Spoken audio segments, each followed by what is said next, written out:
प्रिय भक्तों, आपका हमारे चैनल स्पिरिचुअल देव ज्ञान में स्वागत है। दीपावली और लक्ष्मी पूजन के बारे में इस वीडियो में बताएंगे, तो चलिए शुरू करते हैं। माँ लक्ष्मी का जन्म समुद्र मंथन के दिन से माना जाता है। समुद्र मंथन से अप्सराओं की उत्पत्ति के पश्चात लक्ष्मी जी पैदा हुई। सुंदरता के कारण सुर और असुर सभी इनको चाहने लगे। इंद्र ने इनको रतन जड़ित आसन दिया। नदियों सोने के घड़े में इनके स्नान के लिए जल लाई और ऋषियों ने इनका विधि पूर्वक अभिषेक किया। गंधर्व वाद्य बजाने लगे तथा अप्सराएं नृत्य करने लगी। गंधर्व व अप्सराओं के नृत्य को देखकर मेघ अपने गर्जन तर्जन के द्वारा उनकी संगत करने लगे। दिग्गज पूर्ण कलशों से उनको स्नान कराने लगे। सागर ने उन्हें पीले वस्त्र दिए, वरुण ने वैजयंती माला दी और विश्वकर्मा ने विविध प्रकार के आभूषणों से विभूषित किया। इस प्रकार आभूषित लक्ष्मी जी ने स्वयं कमल की जयमाला लेकर हास्य पूर्वक विष्णु जी के गले में डाल दी। अप्सराओं ने मंगल गान किया और सभी देवताओं ने लक्ष्मी नारायण की स्तुति की। जब श्री कृष्ण ने योग माया का आश्रय लेकर रासलीला का आयोजन किया तो उस समय उनके वाम अंग से एक देवी का जन्म हुआ जो अत्यंत सुंदर थी। ईश्वर की इच्छा से उसी समय उसने 2 रूप धारण किए। ये दोनों ही रूप राधिका और महालक्ष्मी के हैं। देवराज इंद्र के घर में स्वर्ग लक्ष्मी, पाताल में नागलक्ष्मी, राजगिराहों में राजलक्ष्मी अपने अंशावतारों के द्वारा सभी कुलवती स्त्रियों में गृह लक्ष्मी, कमलों में श्रीचंद और सूर्यमंडल में शोभा, आभूषण, रतन, फल, राजा रानी, अनन वस्त्र, शुभ स्थान, देवी देवताओं की प्रतिमा, मंगल कलश, मणि, मोती माला, हीरा, दूध, चंदन, पेड़ की शाखाएं इत्यादि दिव्य पदार्थों में ये शोभा रूप विराजमान थी। सबसे पहले नारायण ने बैकुंठ में इनकी पूजा की, दूसरी बार ब्रह्मा ने, तीसरी बार शिव ने, चौथी बार सागर मंथन के समय पुनः विष्णु ने, फिर मनु और पाताल ने। भाद्रपद शुक्ल अष्टमी से लेकर आश्विन तक ब्रह्मा ने इनकी पूजा की थी। शेष देवताओं ने चैत्र शुक्ल और पौष शुक्ल अष्टमी के दिन इनकी पूजा की थी। इसके अतिरिक्त शरद ऋतु में दीपावली के दिन एवं पौष संक्रांति के दिन भी देवताओं ने इनकी पूजा की। इंद्र, मनु, केदार, नल, नील, सबल, ध्रुव, उत्तानपाद, बलि, कश्यप, दक्ष प्रजापति, कर्तम, प्रियव्रत, चंद्र, कुबेर, वायु, यम, अग्नि और वरुण सर्वसिद्धि प्रदायिनी महालक्ष्मी का उपयोग मुख्य पर्व दिनों में पूजन करते थे। मार्कंडेय पुराण में महालक्ष्मी की उपासना के लिए महारात्रि, दीपावली की रात्रि का बहुत बड़ा महत्व बताया गया है। तो चलिए जानते हैं दीपावली की कथा के बारे में। एक बार सोनकादि ऋषियों ने संत कुमार जी से पूछा, भगवान, दीपमालिकोत्सव दीपावली के अवसर पर श्री लक्ष्मी जी के साथ साथ अन्य देवी देवताओं का पूजन क्यों किया जाता है, जबकि दीपावली का पर्व विशेषतः लक्ष्मी पूजन का है। ऋषियों की इस शंका को सुनकर संत कुमार जी कहने लगे, हे ऋषियों, जब दैत्यराज बलि ने अपने भुजबल से अनेक देवताओं की बंदी बना लिया तो कार्तिक अमावस्या के दिन स्वयं विष्णु भगवान ने वामन रूप धारण करके उसे बांध लिया और समस्त बंदी बनाए गए देवताओं को कारागार से मुक्त करा दिया। कारागार से मुक्त होकर सभी प्रमुख देवों ने क्षीर सागर में लक्ष्मी सहित विश्राम किया। इसी कारण दीपावली के दिन लक्ष्मी पूजन के साथ साथ अन्य देवताओं के भी पूजन व शयन की व्यवस्था करनी चाहिए। ऐसा करने से लक्ष्मी अन्य देवताओं के साथ वहीं विश्राम करेगी। लक्ष्मी जी तथा देवताओं के शयन के लिए ऐसी शव्या बिछानी चाहिए जिसको किसी प्राणी के लिए न प्रयोग किया गया हो। उस शव्या पर सुंदर नवीन वस्त्र व चादर बिछाकर तकिया, रजाई आदि लगा ले। तत्पश्चात सुगंधित कमल पुष्प भी शैया पर बिछाए, क्योंकि लक्ष्मी जी का निवास प्राय कमल में रहता है। हे ऋषियों, इस प्रकार विधि पूर्वक श्रद्धा युक्त होकर देवताओं व भगवती लक्ष्मी के पूजन से वे स्थायी निवास करते हैं।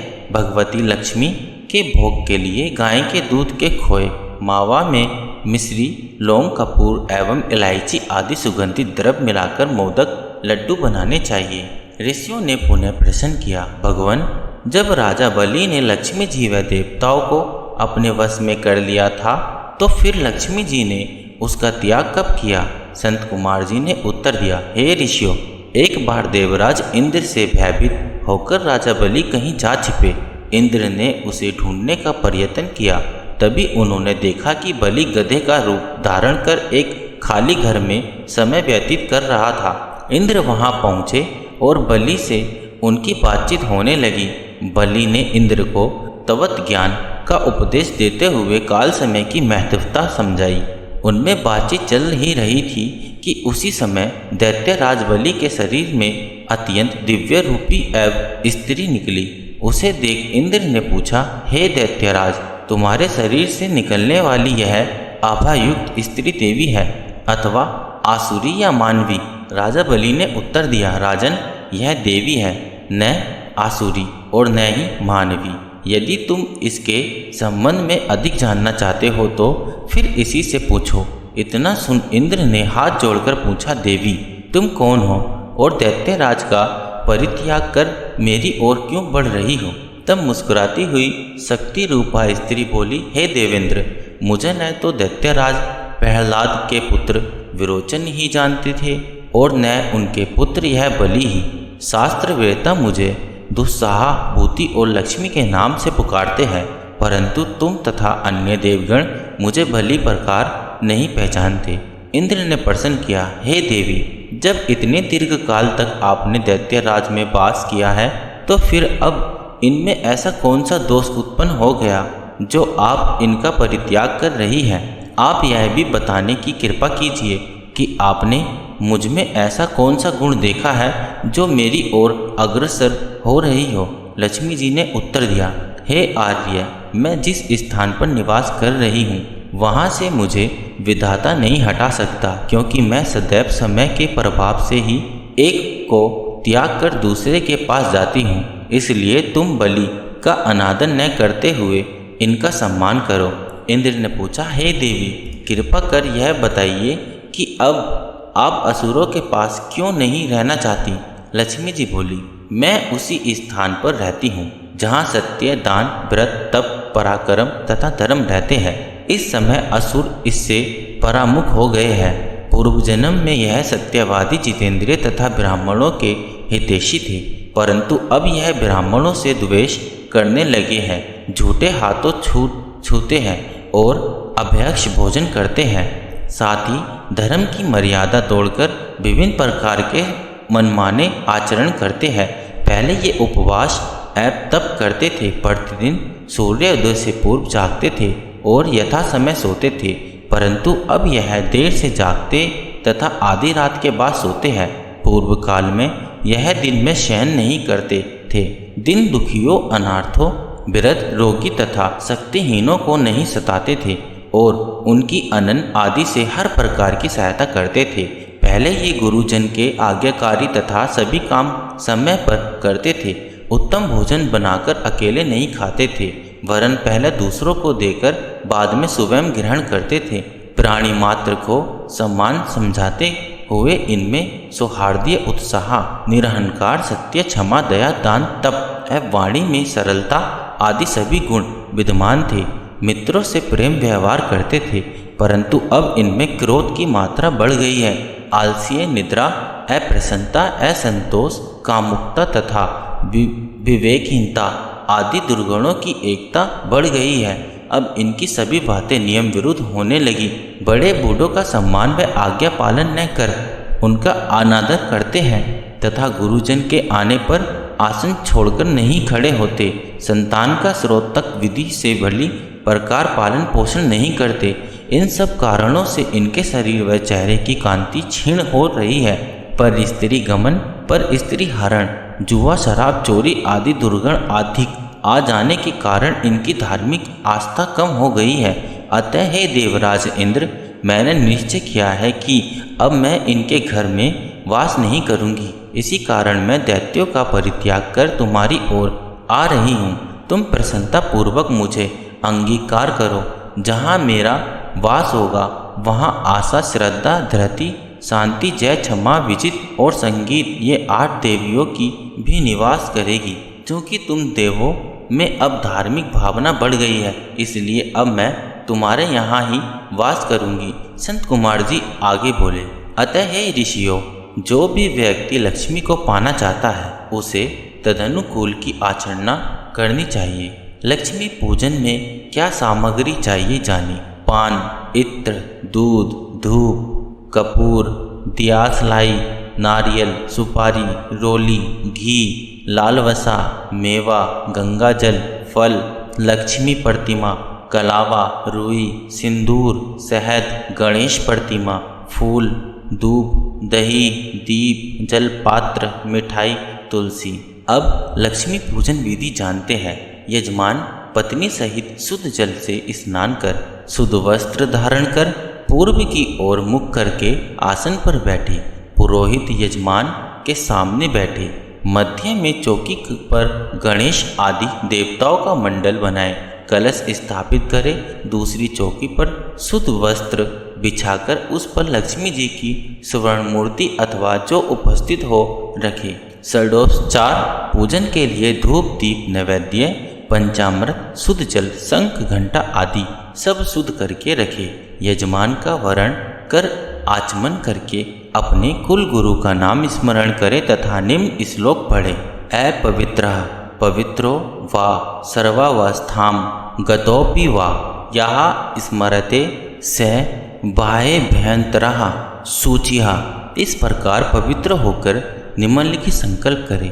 स्थिर लक्ष्मी प्राप्त्यर्थ सर्वभीष्ट फल प्राप्त है।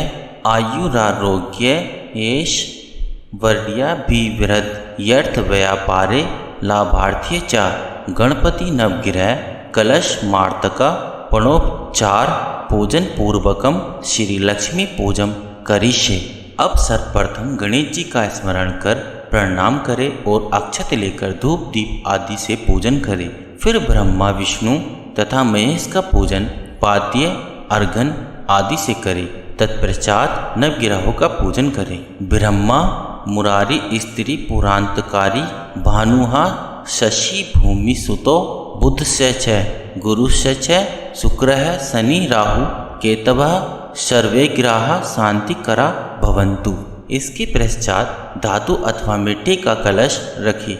उसमें सर्वौषधि, गंध जल, तीर्थ जल, फल, पल्लव, पुंगी फल, अक्षत व पुष्प डालकर लाल वस्त्र मुख पर रख उस पर नारियल रखे।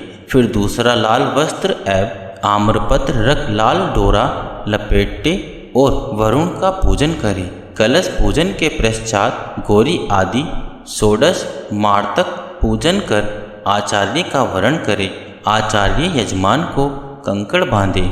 इसके बाद लक्ष्मी जी का पूजन करे। यहाँ सर्वमूर्ति, गिन्नी, श्रवण, आभूषण, रुपये आदि को लक्ष्मी जी का स्वरूप मानकर पहले लक्ष्मी जी का ध्यान करके प्रार्थना करे।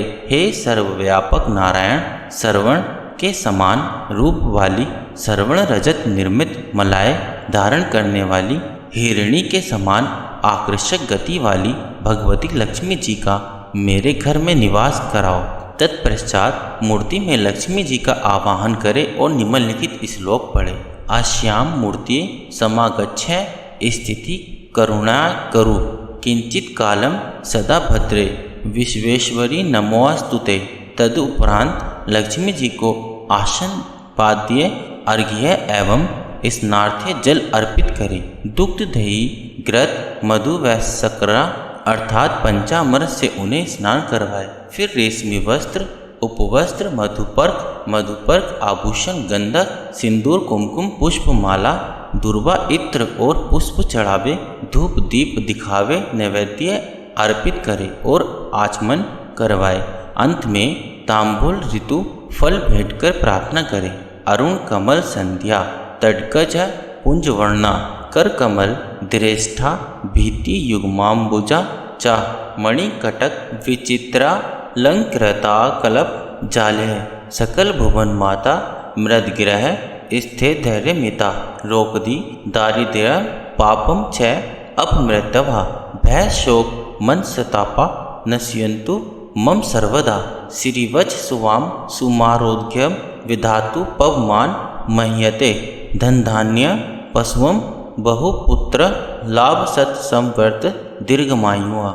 इस प्रकार प्रार्थना कर दक्षिणा चढ़ावे पश्चात गंध आदि से पूजन करे।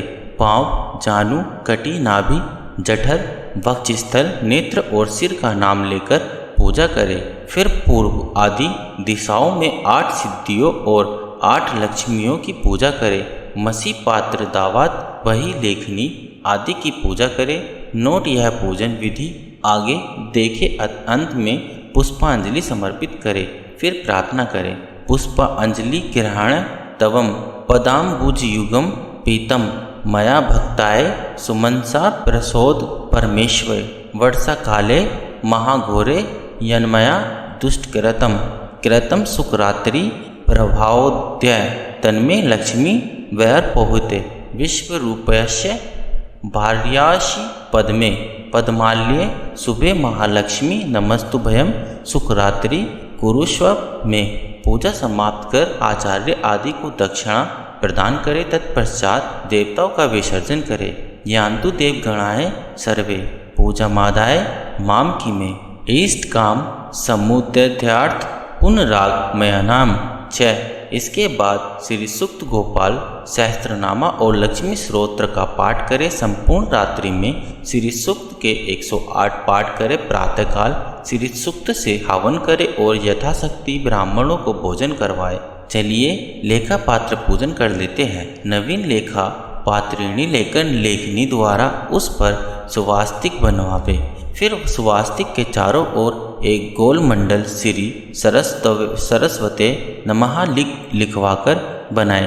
तत्पश्चात ध्यान करें। या कुंदेतु तुषार हार धवाला या शुभ्र वस्त्राव्रता या वीणावरदंड मंडित करा या श्वेत पद्मासना या ब्रह्मायुत शंकर प्रभृति विविद्वे सदा वंदिता सा माँ पातु सरस्वती भगवती निशेष जाड़िया पहा। इसके बाद निम्नलिखित मंत्र से सरस्वती जी का आवाहन करें। सरस्वती महाभागे रक्षार्थे मम सर्वदा आवाहयाम्बे देवी सर्वकामार्थे सिद्धे।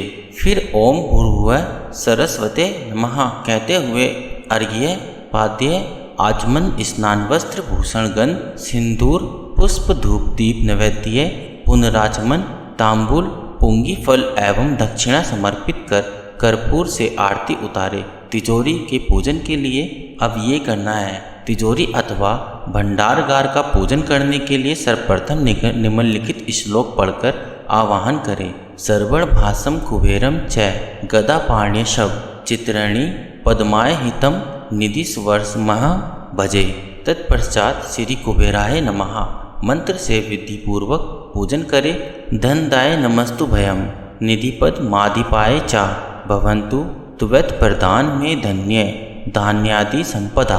कुबेराय नमस्तु भयम नाना भंडार सनिष्ठिता यत्र लक्ष्मी भरवेद्व धनम चिनु नमस्तुते। चलिए तुला पूजन के लिए प्रार्थना मंत्र बताते हैं। सुवच तुला तराजू को वस्त्रासान तथा स्थापित करके निम्न मंत्र से प्रार्थना करें। तुभैम तुले सर्वदेवानम प्राणमाही कीर्तिकार तत्स्वत्वाम पूजेशमियामी धर्मार्थ सुखम हेतव। फिर तुला अधिष्ठान देव त्वभो नमः मंत्र से पूर्व की भांति अर्घ्य, पाद्य आदि से पूजन करें। प्रधात मान सिद्धार्थ्य ब्राह्मणा कल्पिता पुरा तुला नामेति कथिताम संख्या रूपा मुहापश्मे। इस दिन लेखनी पूजन भी करते हैं। नई लेखनी लेकर किसी पटरे अथवा वस्त्र के आसन पर रखें और प्रार्थना करें। लेखनी निर्मातम पूर्व ब्राह्मण परमेष्ठिनी लोकानम च हितार्थ तस्मानतम पूजयाम्यहम्। फिर ओम चित्रलेखन्य नमः कहकर अर्घ्य पाद्य देकर पूजन करें। लेखिए ते नमस्तुते लाभकृत्ये नमो नमः। सर्वविद्या प्रकाशिनीय शुभदायिने नमो नमः।